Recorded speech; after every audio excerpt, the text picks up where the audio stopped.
అనకాపల్లి జిల్లాలో సోమవారం వైసీపీ విస్తృత స్థాయి సమావేశం నిర్వహించారు. ఈ సమావేశానికి వైసీపీ నాయకులు పెద్ద ఎత్తున పాల్గొన్నారు. ఈ సందర్భంగా వైసీపీ నాయకులు మాట్లాడుతూ సంక్షేమం అభివృద్ధిని రెండు కళ్లుగా జగన్ పరిపాలన చేశారు. మోసపూరిత హామీలతో వైసీపీ ఓడిపోయిందని అన్నారు.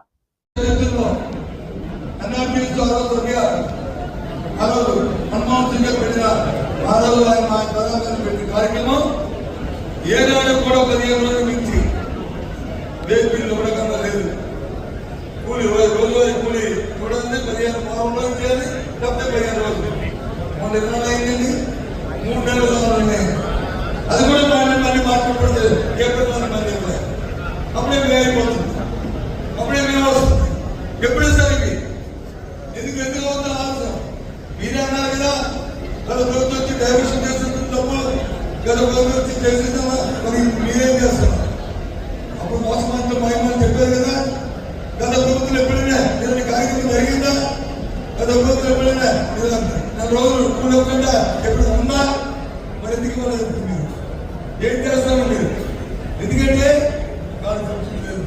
ఎంతసేపు ఆ బిల్లించుకోవాలి, అప్పు చేసేయాలి, బిల్లింగ్ చేయాలి, బిల్లించిన తర్వాత అందులో కమిషన్ కొట్టేయాలి.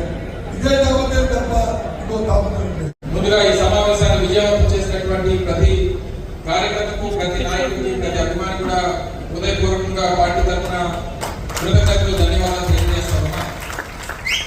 నిన్ననే సోదరుడు అదీప్ రాజు గారు వారి నియోజకవర్గ పార్టీ కార్యాలయాన్ని నిన్న సోమవారంలో ప్రారంభోత్సవం చేశారు. అక్కడ కూడా పెద్ద ఎత్తున నిన్న కార్యక్రమానికి విచ్చేసి ఆ కార్యక్రమం విజయవంతం అయినప్పుడు నిన్న ప్రసంగంలో కూడా చెప్పడం జరిగింది. పార్టీ నష్టపోయాం, అధికారుల నుంచి దిగిపోయాం, మళ్ళీ కోలుకోవడానికి ఎన్ని రోజులు పడుతుందో, మళ్ళీ పార్టీ అధికారంలోకి వస్తుందో లేదో అనేటువంటి అనుమానాలు తొలినాళ్ళలో అనిపించినటువంటి అనేక మంది నాయకులు వివిధ అభిప్రాయాన్ని వ్యక్తం చేసినటువంటి సందర్భాలు మనం ఓడిపోయినటువంటి తొలినాళ్ళలో చూసాం. కానీ ఈరోజు ఒక సమావేశానికి పిలుపునిస్తే పార్టీ కోసం, పార్టీని మళ్ళీ తిరిగి అధికారంలో తీసుకురావడం కోసం మన పార్టీ నాయకులు, కార్యకర్తలు పడుతున్నటువంటి తపన చూసిన తర్వాత ఎట్టి పరిస్థితుల్లో అనుమానమే ఉండాల్సినటువంటి పని లేదు. 2029లో మళ్ళీ పార్టీ అధికారంలో రావడం ఖాయమనేటువంటి విధంగా ఈరోజు సమావేశాలు జరుగుతూ ఉన్నాయి. తెలుగుదేశం పార్టీ 2019లో అధికారం కోల్పోయినప్పుడు వాళ్ళు ఇటువంటి సమావేశం ఒకటి పెట్టాలంటే వాళ్ళు భయపడేటువంటి పరిస్థితులు. మనం సమావేశం పెడితే మనిషి వస్తారా రారా, మన సభలు విజయవంతం అవుతాయి రావా, చంద్రబాబు నాయుడు గారు రోడ్డు మీదకి వస్తేనే జనాలు రావట్లేదు, మనం ఒక సమావేశం పెడితే విజయవంతం అవుతుందా లేదా అనేటువంటి అనేక అనుమానాలు ఉండేవి. ఆ రకంగానే 4 సంవత్సరాలు ఎవరు రోడ్డు మీదకి వచ్చేటువంటి పరిస్థితులు లేవు. తీరా తెలుగుదేశం పార్టీ నాయకులు ఎప్పుడు రోడ్డు మీదకి వచ్చాడంటే 2023లో చంద్రబాబు నాయుడు జైల్లోకి వెళ్ళిన తర్వాత అప్పుడు తెలుగుదేశం పార్టీ కార్యకర్తలు రోడ్డు ఎక్కారు. అంటే 4 సంవత్సరాల్లో రోడ్డు మీదకి రావడానికి కూడా మనం అవకాశం ఇవ్వలేదు. ఎందుకంటే అంత పెద్ద ఎత్తున సంక్షేమ కార్యక్రమాలు, అభివృద్ధి కార్యక్రమాలు ఇచ్చినటువంటి ప్రతి హామీని నిలబెట్టుకునేటువంటి దిశగా మన పరిపాలన సాగింది. సరే, అన్ని ఒకసారి ఇచ్చాం, అన్ని పథకాలు అందించాం, చెప్పినటువంటి ప్రతి హామీని నిలబెట్టుకున్నాం. తీరా అందుకే అన్ని జగన్మోహన్ రెడ్డి గారు చేశారు కాబట్టి జగన్మోహన్ రెడ్డి గారు చేయాల్సింది లేదని చెప్పి ఓడించినట్టున్నాము. ఎన్నో ఇబ్బందులు పడుతున్నాం. ఇంకా మా నిధులు కూడా ఎన్నో అక్రమ కేసులు, తప్పుడు కేసులు పెడతారు. అయినప్పటికీ కూడా మా నిధులు పార్టీ నాయకుల సహకారంతో అందరూ కూడా కలిసికట్టుగా మరి పోరాటం చేస్తున్నాం. రేపు రాబోయే రోజులు కూడా మరిన్ని పోరాటం చేసిన అవసరం ఉంది. ఒక్క విషయం మనం తెలుసుకోవాలి. గత మన ప్రభుత్వంలో జగన్ ముఖ్యమంత్రిగా ఉన్నప్పుడు 5 సంవత్సరాలు కూడా ఎక్కడ వ్యతిరేకత రాలేదు. ఏ ఇంటికి వెళ్ళినా సరే ప్రతి ఒక్కరు కూడా ఆలోచించవచ్చు. ఎందుకంటే ప్రతి వారికి కూడా సంక్షేమ పథకాలు ఇచ్చాం.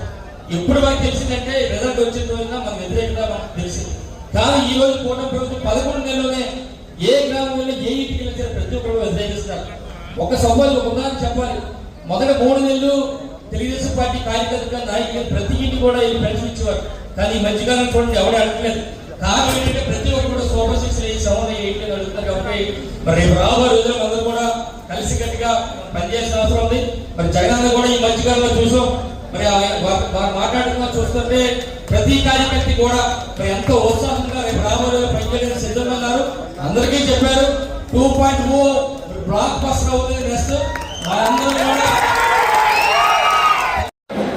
కూడా శ్రీ వైఎస్ జగన్మోహన్ రెడ్డి గారి ఆదేశాల మేరకు మన నూతనంగా అనకాపల్లి జిల్లా పార్టీ అధ్యక్షుడిగా నాకు ఆ బాధ్యతలు పెద్దలు జగన్మోహన్ రెడ్డి గారు అప్పచెప్పడం మొట్టమొదటి సమావేశాన్ని ఈరోజు అనకాపల్లి కేంద్రంగా ఏర్పాటు చేసి పార్టీ నియోజకవర్గ సమన్వయకర్తలు అలాగే పార్టీ సీనియర్ నాయకులైనటువంటి వసతున్నారు ముఖ్య అతిథిగా కార్యక్రమాన్ని ఏర్పాటు చేసి రానటువంటి కాలంలో పార్టీ ఏ రకంగా ముందుకు వెళ్ళాలి, గ్రామ కమిటీల నియామకం కానీ బూత్ కమిటీ నియామకం కానీ లేదా మండల స్థాయి కమిటీలు కానీ వీటన్నింటినీ వేస్తూ స్థానికంగా ప్రజా వ్యతిరేక కార్యక్రమాలు ఈ ప్రభుత్వం ఏదైతే చేస్తూ ఉందో వాటి మీద ఏ రకంగా పోరాటం చేయాలనేటువంటి అనేక విషయాల్ని అనేక మంది పెద్దలందరూ కూడా మాట్లాడి దీని మీద చర్చించడం జరిగింది. ఈ రాష్ట్రంలో కూటమి ప్రభుత్వం అధికారంలోకి వచ్చి సంవత్సర కాలం చూస్తూ ఉన్నటువంటి సందర్భంలో నేటి వరకు ఏ ఒక్క కార్యక్రమం వారు ఇచ్చినటువంటి ఏ ఒక్క హామీని కూడా నిలబెట్టుకునేటువంటి పరిస్థితి ప్రభుత్వం లేదు. పైపెచ్చు ఈ జిల్లా అంతా కూడా ఏ రకంగా అవినీతిమయం అయిపోయిందో, స్థానికంగా క్వారీలు కానీ, స్థానికంగా ఉన్నటువంటి షుగర్ ఫ్యాక్టరీ కానీ, స్థానికంగా ఉన్నటువంటి రోడ్లు కానీ పెద్ద ఎత్తున ఏ ఒక్క అభివృద్ధి కార్యక్రమం కూడా జరగకుండా పూర్తిగా అవినీతిమయం అయిపోయినటువంటి పరిస్థితి మనం చూస్తూ ఉన్నాం. వీటన్నిటి మీద కూడా ఒక కార్యాచరణ రూపొందిస్తాం. ప్రతి ఒక్క విషయం మీద కూడా పోరాటాన్ని టేకప్ చేస్తాం. ప్రజల్ని అందరినీ కూడా కలుపుకొని ప్రభుత్వం మీద ఒత్తిడి తీసుకొచ్చి వారు ఇచ్చినటువంటి హామీలు నిలబెట్టుకునేటువంటి దిశగా వారు చేస్తున్నటువంటి అవినీతి కార్యక్రమాన్ని ప్రజల మధ్యలో పెట్టేటువంటి కార్యక్రమాన్ని అన్నీ కూడా రానటువంటి కాలంలో వైఎస్ఆర్ కాంగ్రెస్ పార్టీ చేపడుతుందనేటువంటి విషయాన్ని మరొకసారి సందర్భంగా తెలియజేసుకుంటూ పెద్ద ఎత్తున విచ్చేసినటువంటి పార్టీ అభిమానులు, కార్యకర్తలు, నాయకులు అందరూ కూడా జిల్లా వైఎస్ఆర్ కాంగ్రెస్ పార్టీ తరఫున హృదయపూర్వకంగా వారి కృతజ్ఞతలు తెలియజేస్తున్నారు.